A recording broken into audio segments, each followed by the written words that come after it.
have now been joined by our race-winning crew chief, Charles Denike. Did I get that right? That's it, yes. Okay, I was worried about that one. So, okay, we've now been joined by Charles, who obviously was the winning crew chief in today's Brickyard 400. Charles, congratulations. I know this was a big win, not just to win the crown jewel of the Brickyard 400, but to lock your team into the playoffs. Just talk about those last few laps, the reality of maybe running out of fuel and kind of what was going through your mind from the pit box. Yeah, I mean, it's certainly stressful in the last one. You know, we felt like we were in a pretty good spot coming to the 5 to go when the caution came out. Obviously, we were leading with a 3 or 4 second gap, so it felt confident then. And then getting the lead on the first green, white checker, everything was fine there with fuel. And when the caution came out again, it obviously was really stressful for everybody involved. You know, all the other teams too, not just ours. So just super proud of everybody to make sure that we got the decisions correct, and that Bubba could see it all the way through, that we didn't have another caution and have to come pit for fuel. All right, we will go to questions now. I know we will have several, so we're going to work to get a microphone to you. We're going to start in the back with Jordan. Jordan Bianchi, The Athletic.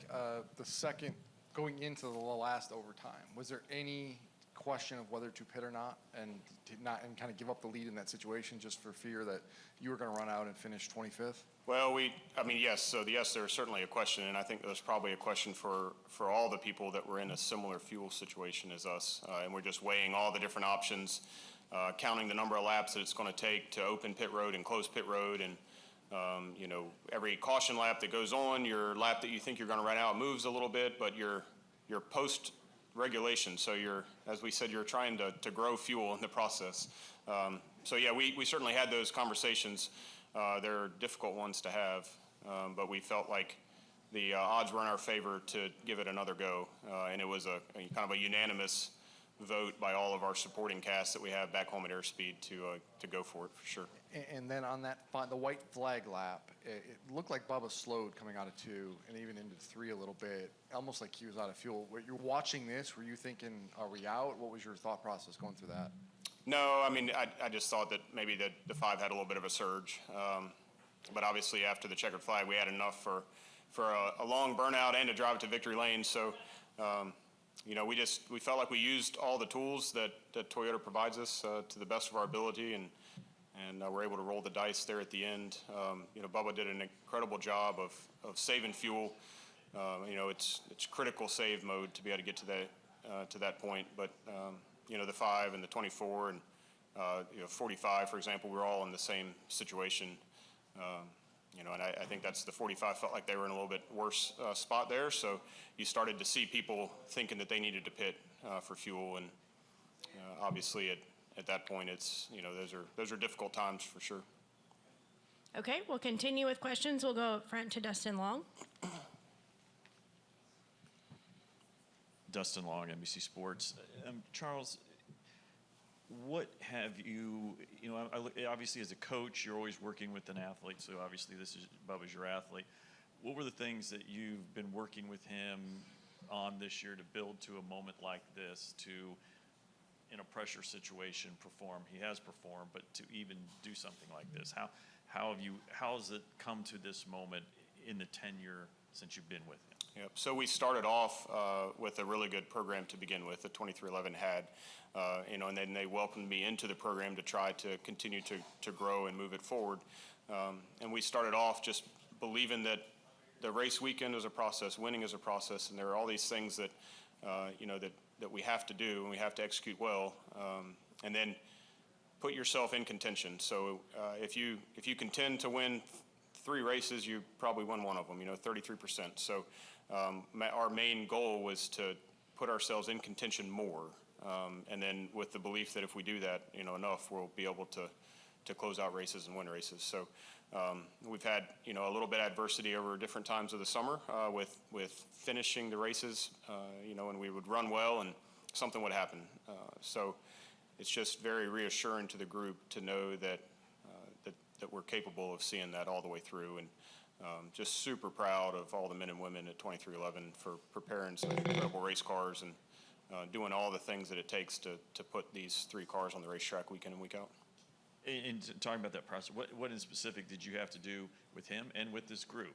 Obviously, a very good foundation. Yeah. So what was the fine tune? Like you say, you want to contend, win one of those three. How did you get to that point, and how was today that one? I'll just give you a little example from practice. Practice was a bit chaotic because all the cars were on the racetrack at the same time. We had 2 sets of tires, we only had 25 minutes. There's a lot going on. We did one run of 6 laps, and then we're going to do another run of 10 laps. We never got a great read on the car. We never got great track position to run. There's just always something happening, right? And we went into qualifying, and Bubba said, I don't completely know what I had in the car. And I said, well, this is superstar qualifying, though. This is what we show up to do. And I said afterwards, while it may seem chaotic, we checked all the boxes that we needed to check. We had clean air, we had traffic, we did a pit road entry, a pit road exit. We did an adjustment to understand the balance. So, those are all things that you work through to make sure that you feel prepared on Saturday night to make your changes going into Sunday. And then, we have a lot of data at our disposal to look at to get ready for qualifying. So we step through that, and then it's on him to go out there and perform and show everybody what he's capable of doing, and that's what we did on Saturday. And then obviously carried that over to today. Our planning for what kind of strategy we're going to do and what our options were was really predicated on where we qualified.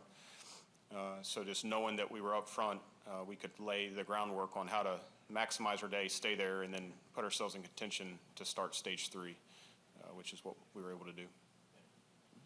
All right, we're going to continue with questions. We'll go to Zach, and then John. Zach Sterniello, NASCAR.com. Charles, congratulations. Thank you. Your first Cup win, points-paying win, I should say, comes here in a crown jewel. What does this day mean for you personally? It's just really special. I've been able to do a lot of cool things in my life for sure, and this one will go on page 1 of the book. This is, Bubba's been excellent here over the years, regardless of whatever car he's driven. But qualifying second this weekend, saving fuel, beating Kyle Larson straight up on 2 late restarts there. Do you feel like this was one of the best weekends you've seen him execute? Oh, absolutely. Yeah, no doubt. I mean, we've had some really good ones, but it takes great ones to go win against these great teams and great race car drivers. All right, John, go ahead. John Newby, Savage Ventures. So Denny was in here earlier, and he said that you kind of make all the strategy decisions for all 3 teams, and that 2311 is unlike any other organization because everyone works on everyone's cars. I was curious, why does that make the team successful? Yep. So obviously it's myself and Billy and Davin. So during the week we split up some of our primary roles, and I focus on strategy, analytics, systems. Billy focuses on setup and simulation, and Davin focuses on aerodynamics. So we make sure that we maximize all of the all the work into those areas by kind of prioritizing that way. And then so if maybe that's 50 or 60% of our effort during the week, and then we can back up and kind of look globally across the rest of what we need to do. And the team, the company works incredibly well together to build the cars, to field the cars, and to come execute on the weekend. And it's from, when we unload and go through inspection all the way to the reason that I was a little late getting here, because we had the entire company out there taking a photo together, because it's a win for the company, not just for the 23 team specifically. All right, Jeff in the back. Hey, Jeff Cook from The Athletic. Hey, the 2 restarts with Larson, I mean, I know Bubba's been pretty good on restarts over the years, but this is not a situation where he's typically been in late race, having to defend against the best guy. How nervous were you at that point, or were you confident? Obviously, you're thinking about fuel and stuff as well, but those 2 restarts, I mean, that he had to really earn that. Yep. So, I mean, he's a beast on restarts, first off, right? And, kind of back to the question earlier from Dustin is, what have we worked on this year? It's controlling what we can control and managing those things and managing the emotions that come with controlling what you can control. And if it's your day, seize the moment. And if it turns out not to be your day, then, we move on to next week. So full faith and confidence that he's going to go out there and be able to do that restart. And if he gets it and nails it, we won the race. If somehow Larson, wins it instead, then we pick each other up and we keep moving forward. All right, I'll come up front to Daniel McFadden. Daniel McFadden, frontchurch.com. Denny mentioned you have a military background, and I was just wondering what exactly is your military background? Yeah, so after I graduated college, I went in the Army for 9 years. So that was kind of my first career. But I grew up around a racing family and continued to race, on the side as I could. Doing what exactly? What's that? Doing what exactly? Working on late model stock cars in Virginia, crewing, mechanicing, crew chiefing type things, not driving.